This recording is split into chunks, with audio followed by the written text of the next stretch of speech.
വസീഫ്, ഇതിൽ പക്ഷേ കോൺഗ്രസിൻ്റെ ഒരു രാഷ്ട്രീയം നോക്കൂ. ഇപ്പോഴും ഈ രാഹുൽ മാങ്കൂട്ടത്തിലിൻ്റെയൊക്കെ പേരും പറഞ്ഞ് ചേരി തിരിഞ്ഞ് നിന്ന് പരസ്പരം പോരടിച്ചുകൊണ്ടിരിക്കുകയാണ്, തമ്മിൽ തല്ലുകയാണ്. ഇതുപോലുള്ള വിഷയങ്ങൾ തീർക്കാൻ ഇടപെടാൻ കഴിയേണ്ട ഒരു നേതൃത്വം, അത് നേരത്തെ ശ്രീ ജയചന്ദ്രൻ പറഞ്ഞ പോലെ എന്തൊരു നേതൃത്വമാണിത്? പ്രിയങ്ക ഗാന്ധി വന്നുകൊടുത്തൊരു ഉറപ്പിനെ കൂടിയല്ലേ ആ ലീഡറെ പിൻപറ്റി നടക്കുന്ന ഇവരൊക്കെയും അവരെ കൂടിയല്ലേ വഞ്ചിക്കുന്നത്? അവർ കൊടുത്തൊരു ഉറപ്പിനെ കൂടിയല്ലേ ഇങ്ങനെ ഇത്രമേൽ വഞ്ചിക്കുന്നത്?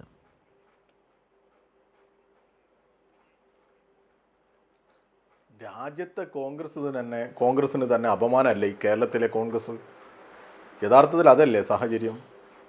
കോൺഗ്രസിൻ്റെ ഒരു DCC ട്രഷറർ തൻ്റെ മകനെ കൂട്ടി ഇനി ജീവിക്കാൻ പറ്റില്ല ഈ കടബാധ്യത കൊണ്ട്, കോൺഗ്രസിന് വേണ്ടി ഉണ്ടാക്കിയ ബാധ്യത കൊണ്ട് എന്ന് പറഞ്ഞ് മരണത്തിലേക്ക് പോയിട്ട് എഴുതി വെച്ച കത്തിനടിസ്ഥാനപ്പെടുത്തി പിന്നീടെങ്കിലും ഒരു ബോധം വന്നല്ലോ ഇവർക്ക്. എന്നിട്ട് അവരത് പറഞ്ഞല്ലോ, പ്രഖ്യാപിച്ചല്ലോ. അവർ കൊടുക്കുമെന്ന് ഏറ്റില്ലേ? ഞങ്ങൾ ഏറ്റു എന്ന് പൊതുജനങ്ങളുടെ മുൻപാകെ പറഞ്ഞവരായി ഇവർ. അങ്ങനെ പറഞ്ഞ ആ വാക്കിന്, കൊടുത്ത ഉറപ്പിന് അല്പമെങ്കിലും വില കൊടുക്കണ്ടേ? എന്നിട്ടും ഇവർ ഈ പലരും MLA കാറിലും MP കാറിലും ഒക്കെ അങ്ങോട്ടും ഇങ്ങോട്ടും നടക്കില്ലേ ജനങ്ങളുടെ നേതാക്കന്മാരാണ് എന്ന് പറഞ്ഞ്? എങ്ങനെ സാധിക്കുന്നു? എന്നെ കേൾക്കുന്ന കോൺഗ്രസ്സുകാർ, കോൺഗ്രസിൻ്റെ സാധാരണ പ്രവർത്തകർ, നിങ്ങൾക്ക് എങ്ങനെയാണ് ഈ നേതൃത്വത്തിൽ വിശ്വാസം അർപ്പിച്ച് പ്രവർത്തിക്കാൻ സാധിക്കുക? നിങ്ങൾ തിരുത്തണം ഈ നേതൃത്വത്തെ, ഈ ഗൂഢസംഘത്തെ. നേരത്തെ പറഞ്ഞ യൂത്ത് കോൺഗ്രസിൻ്റെ സംസ്ഥാന പ്രസിഡന്റിന് വേണ്ടി പല ഭാഗത്തും സെറ്റിൽമെൻറ്റ് നടത്താൻ വലിയ ഇടപെടലുകൾ നടത്തുന്നു എന്നാണ് നമ്മൾ കേൾക്കുന്നത്.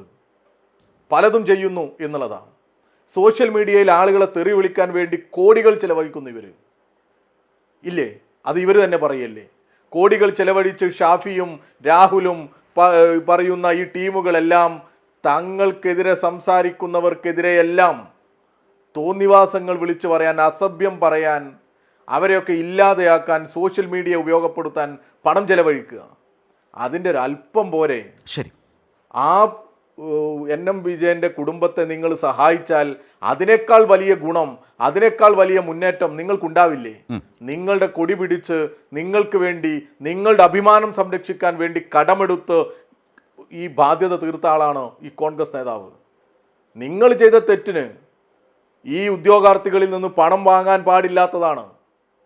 എന്നിട്ടും പണം വാങ്ങി. ആ പണം വാങ്ങിയത് ജോലി കൊടുക്കാൻ പറ്റിയില്ല എന്നുള്ളത് കൊണ്ട് അത് തിരിച്ചു കൊടുക്കണം എന്നുള്ള ആ ഒരു ബോധ്യത്തിൽ നിന്നുകൊണ്ടാണ് വിജയേട്ടൻ ഈ പണം കൊടുക്കുന്നത്, അല്ലേ? അത് അവർക്ക് ബോധ്യപ്പെട്ട് അവർ എഗ്രിമെന്റ് ഉണ്ടാക്കി. അവസാനം ആ പണവും ഇവർ മുക്കി എന്നാണ് നമ്മൾ മനസ്സിലാക്കുന്നത്.